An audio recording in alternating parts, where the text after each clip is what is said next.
Since Chapter 6 is on trial, will integrity survive this election of August 6th this year, August 9th? Will it survive, really? We have Sheila Masinde, the Executive Director of Transparency International Kenya, and Philip Kagushia, the Deputy Director at EACC, who's also the Head of Asset Recovery. We are looking at Chapter 6. We are looking at what we need to do to uphold the ideals of Chapter 6 of the Constitution, plus the various pieces of law that come in to support Chapter 6 of the Constitution. Philip Kagushia from the EACC, before we took the break, was telling us the process that they undertake in not just clearing, but also informing the IEBC about the integrity of the various candidates or aspirants who have gone to the IEBC. So people go to the EACC website and they download a self-declaration form. Yes, that's correct. What are the details in this self-declaration form? Well, apart from the biodata, age, gender, marital status, children, and so on and so forth, there's a section of the form which requires you to talk about, for instance, whether levels of education. Have you gone up to KCP, KCSE, university, whether it was O levels, A levels? Aside from that, there's another very important section that talks about whether you have had any run-ins with the law, whether you have been charged or convicted. And all these candidates are required to do that. And remember, the form, as you rightly call it, is a self-declaration form, which means it's an oath.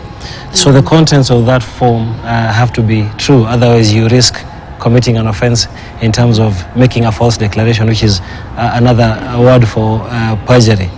So those forms are important because those forms give us a baseline for information about these candidates before we go back to our database and cross-check and advise IEBC. So when someone downloads the form and they fill it, what does the IEBC do?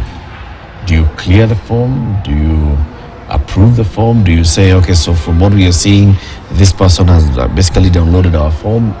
What do you do? All right, so when the respective candidates download the forms, complete them, sign them in front of Commissioner for Oaths, they come back with the forms, 2 copies, we stamp our copy we've received. We are custodians now of our copy of the declaration, and the candidate goes with his or her copy. Now, depending on what position this candidate is looking for, then we wait for the list from IEBC. And as I mentioned earlier tonight, IEBC has given us a list of over 20,000 candidates, and all of those candidates will have a duly stamped copy of that declaration. So once IEBC reaches out to EACC and says, this is the list, we now cross-check every single thing.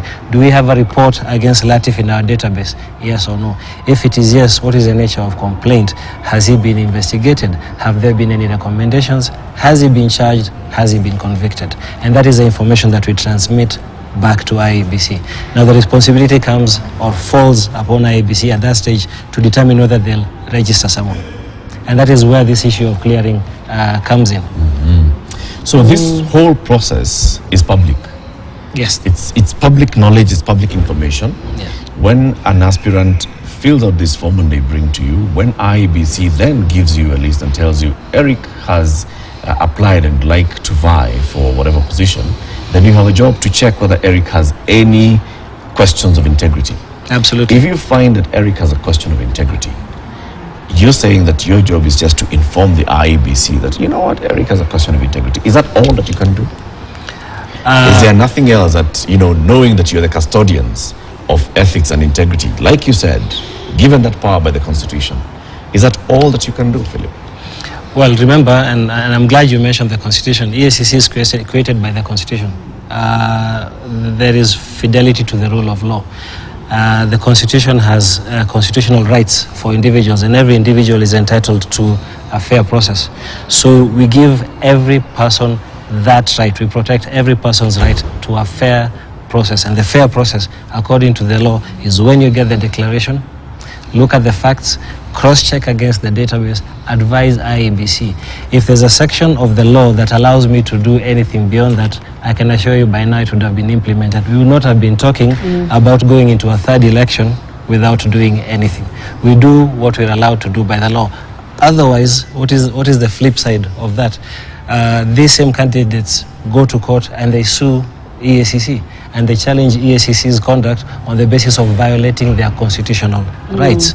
And that has its own implications. Sheila, I'm not convinced. Are you? I've had this argument with Philip and colleagues for so long, and I mean, there are some questions I've asked. For instance, I asked a question around, then why do we fill the self-declaration form? Because it's supposed to give us information that's supposed to help us in the vetting and scrutiny process. But then, if there's information there that's not useful, then why do we keep doing things that are not useful for us and help us to clean up, you know, those who finally make their way to the ballot? I remember even asking this question. One of the things that aspirants are supposed to give is a certificate of good conduct. And therein I asked, okay, so someone has been investigated, has been probably arrested before being charged in court, and is in court for some even for like 6 matters, but then they still go to DCI and get a certificate of good conduct that they will then use to file for purposes of, you know, meeting all the requirements to vie and to be, you know, cleared for in an election. But then this is someone who's already in court. Their fingerprints have even been taken, all those details are there, but that they'll still get a certificate of good conduct. So there are lots of questions on why we do certain things. Is it that we're just doing it to tick a box? Because for me, if some of those boxes like are not ticked, then that means that you don't even have to go through the whole wait to be declared, or, you know, declared guilty or so on, and then now we go to the issue around, yeah, you know, you can continue to vie if you have a pending case. But if you cannot produce certain documents, then that means your pathway to public office is curtailed there and then, because I don't have a certificate of good conduct. I've been taken to court. How do I get a certificate of good conduct? You know, so there are those questions I think that we need to ask, and one of the things that we as TI Kenya did, because as I told you, this frustration has been there for quite a long time. I'm equally frustrated as you are. And so what we decided to do was look at practical ways in which we can deal with some of these issues and challenges around vetting. And one of the things we tried to develop was a vetting tool, where we said that, okay, so we are going to vet. This is some of the information that you would, you know, be required. You know, you need to go to NCIC. If you've been accused of hate speech or, you know, related things, then that means NCIC will not clear you, and that means that you don't have your path ends there. Yep. You are supposed to get a clearance from DCI, certificate of good conduct. You have a matter. You have already been arrested, charged. You can't get a DCI. You can't get a good conduct certificate. Then you're curtailed. You know, with EACC, I guess there are those issues around, you know, what can we get from the self-declaration form? You know, if that information finds that then they can't clear you because of some of those issues, you have been convicted, or there's some information therein, then that also stops your path to public office. I think one of the lowest lying fruits was the issue around examination certificate, and we've seen all this. In fact, yesterday we had something trending on Twitter. Someone was said to have, you know, have a fake degree certificate. They're all over the place, huh? And we ask ourselves that if the Kenya National Qualifications Authority, or NEC, or the Commission of University Education has come out and said your KCSE certificate or your degree certificate is fake, how on earth are you then cleared? You know, if these authorities have said that your certificate is fake, then do you need to go do you need a finding of the court to tell you, and a case that is dragged for like over 5 years, like in the case of the Kapseret Member of Parliament? That case has been in court for 5 years, you know, because they mean that the claims that and he has a false certificate. He's represented by a presidential candidate. I mean, how gross can it get? so I mean, do we have to go on for 5 years? So this guy has vied already once. Is it a second or third time he's vying with with claims? You know, but the authorities have come and said that this is a fake certificate. Your school, which you say you went to school, have said no, we didn't have a student of that name. But then we are waiting for a long court process to be told that, you know, we are waiting for that finding from the court. I think sometimes we make our lives so complicated. If we have decided that we're going to use these processes, we are going to rely on these institutions to give us this information or to authenticate certain information, then this institution should give us that information and we leave it at that. We don't need to go. What are you saying, Sheila? Are you saying that you feel some of these institutions are not doing what they ought to be doing? Yes. You know, like when in you the give case, someone a certificate of good conduct, and you know very well in your books, yes, he has been convicted. I mean, someone has been convicted. Tell me, like the MP who has been convicted, he has already been given a ticket to vie. I'm waiting to see how IEBC is going to clear, and yet he's already been convicted. How is he going to get a certificate of good conduct? How? I mean, it is just common sense. It's not even about how you read the law. It is just common sense. And I think this is how we really need to approach this whole thing around vetting. And I always say, if the law doesn't work for us, you know, the law is supposed to work for us, because I think now we're using Article 99, Article 199 as an escape route for everything, you know. And even like in the case of Philip, you've said that you know, some of these issues, you fear that some of these guys will take you to court. Let them take you to court. I didn't say I fear. I'm the one who defends it. You know, like we've challenged even IEBC. You know, they say that some of those guys, if they stop them, these guys will turn and take them to court. Let those people take them to court. It's the taxpayer. In any case, we are the ones paying for that. We are. These are tax institutions funded by taxpayers. Let these individuals, because the burden lies with them, to prove that they should be allowed to vie. You know, it is not even for us as TI now. We find ourselves having to go to court. But you see, we are taking our responsibility. You know, because institutions are fearing, you know, doing certain actions. I think our institutions need to be bold. You have been given this mandate, do it. If those people dispute and they take you to court, let them take you to court. We will pay for it as taxpayers. And it's just the jurisprudence. Yes. I Philip, think, why are you afraid? I think it's doing your job? It's very easy. So it's very easy for somebody to talk about spending another person's money. That's taxpayers' money. It is our money. It's taxpayers' Philip. It's very easy to say that, but there are some what do you call them? Long-standing repercussions. All you need is one decision which sabotages the process for years. I mean, for instance, and I'm sure Sheila is aware, we had a decision which says that EACC cannot use warrants because it appeared that when EACC used warrants to investigate the accounts of some person suspected of corruption, that we were violating their rights to a fair trial. That is a decision from 2015. We are still grappling with it in 2022. So sometimes there are long-lasting side effects. About fear, Latif, you should be the last person talking about fear, knowing exactly how much we've been able to do as EACC, especially with enforcing the law, criminal law, corruption law against public officials. When you're saying that the institutions are not doing their jobs, here's what I would invite you to consider. If there is a section of the law that EACC could be implementing and has failed to implement, I would be happy to see it. The fact of the matter has just given you. No, she hasn't mentioned a section of the law. Not a section of the law. Yes, that's what I'm telling you. So there is no section of the law that allows me to do that. The moment I do anything outside the law, then that's not regular. The process becomes irregular. So we give everybody... Philip, is it necessarily outside the law, or is it a different interpretation of the same law? Yeah. If, for instance, somebody has come and filled the self-declaration form, and once you check and counter-check, you realize that what they've filled here and what is in record, official record, there are issues, and you then do not even... That is not accurate. Now you're talking about something else, and let me tell you why you're talking about something else. The same person that Sheila is talking about who's in court, who has taken him to court, is the EACC. So it's not that we're not doing anything. That person has been taken to court because he has gone and said he went to certain schools, and it is apparent from the records that he may not have gone to those schools. And the evidence is coming out, and these matters are in the public domain. And he's not the only one. So it's not that nothing is being done. We have to be very careful. Everybody is entitled to protections under the law, everybody. And we have to operate within the law so that whatever decisions that we get are the right ones, and they will last beyond our lifetimes. We don't want to do something that is rogue and sabotage ourselves for decades from today. So there is nothing that EACC can do with regards to that element of stopping somebody simply because there's a report or that they've been charged. Beyond what is in the law, EACC has to do what is within the law.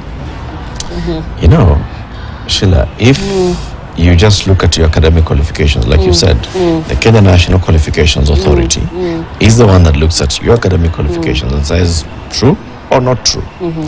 If you get an affidavit from Kenya National Qualifications Authority and it says Sheila's certificate as declared by her is not legit, What more load are we looking at here? I mean, what other clarification are we seeking? Let me just jump in because Sheila has... Kenya National Qualification Authority has a right to do its job.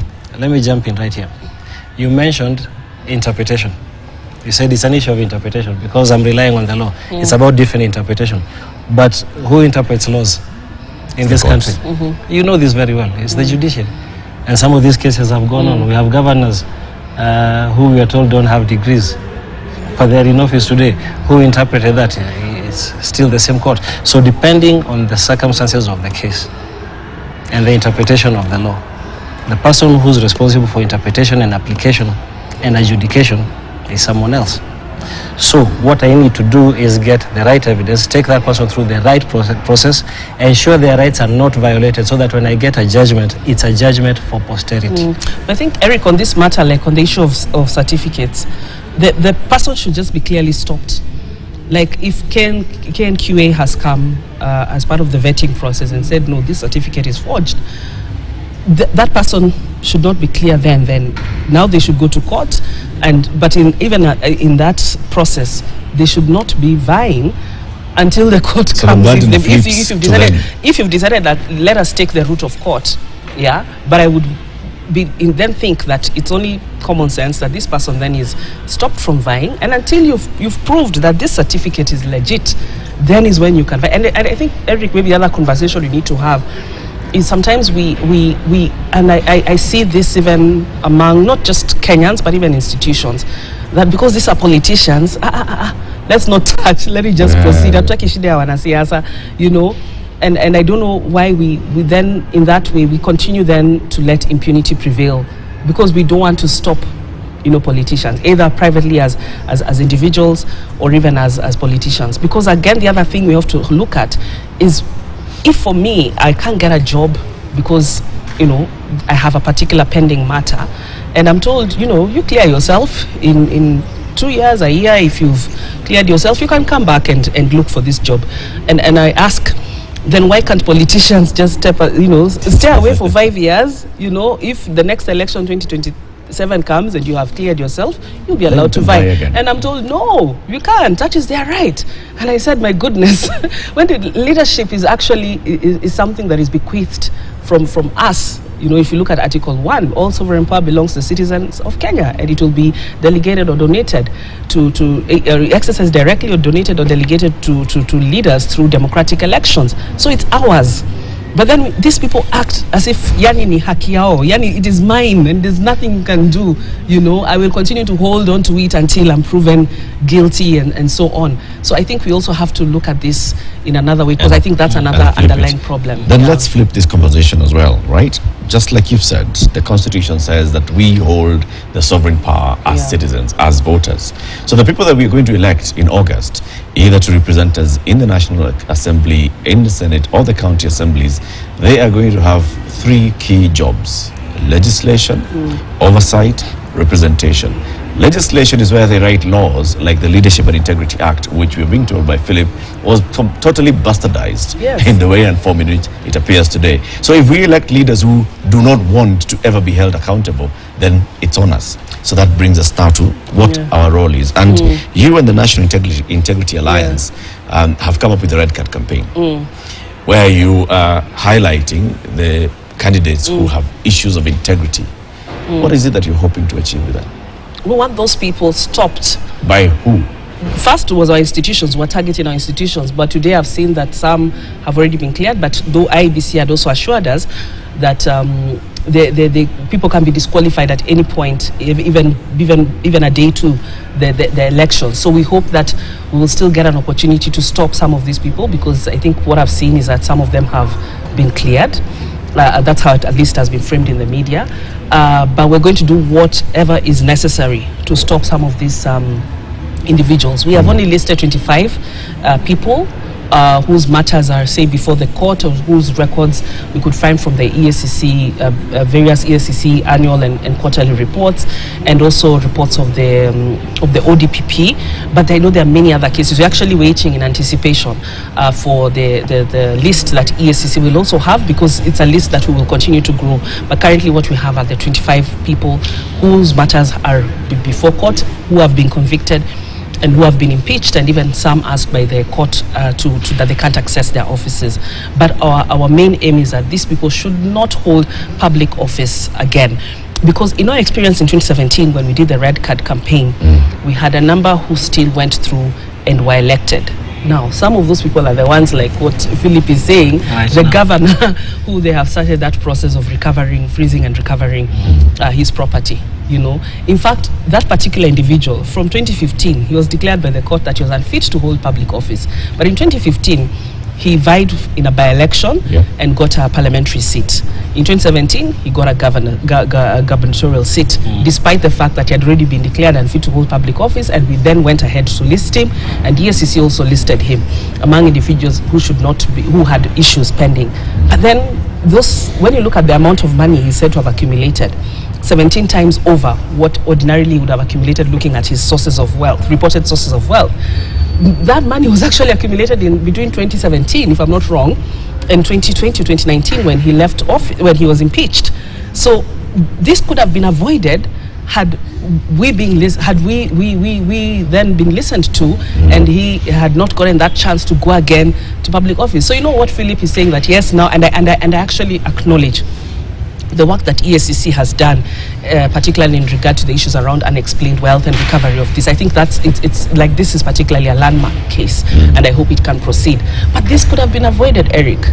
This could have been avoided. Now we are caught here trying to chase, go to court, block, so stop, freeze, get back that property. Well, in the first place, he wouldn't even have had the opportunity to put his hands into that big cookie jar if he had not been cleared in the first place in 2015 and 2017. But here we are. But that is for me an example of what will happen, and it will happen, because many of these cases, if you look at the names we have listed, there are people who were listed in 2017. They are notorious, you know, and we keep giving them opportunities. They're returning on the list. Exactly. We've got to conclude the conversation, and thank you very much for joining us this evening. Sheila Masinde, Executive Director of Transparency International Kenya; Philip Kagushia, Deputy Director, EFCC, Head of Asset Recovery. We've been talking about Chapter 6. It's on trial. Will integrity survive this election? Not if you and I sleep on the job, but if you and I actually vote with the lens of integrity, we'll be able to sweep the slate clean. Thank you very much for tuning in. Keep it here for Ken Jungu, who'll be here with the headlines, and thereafter some subsequent conversations with a different panel. Have a good evening.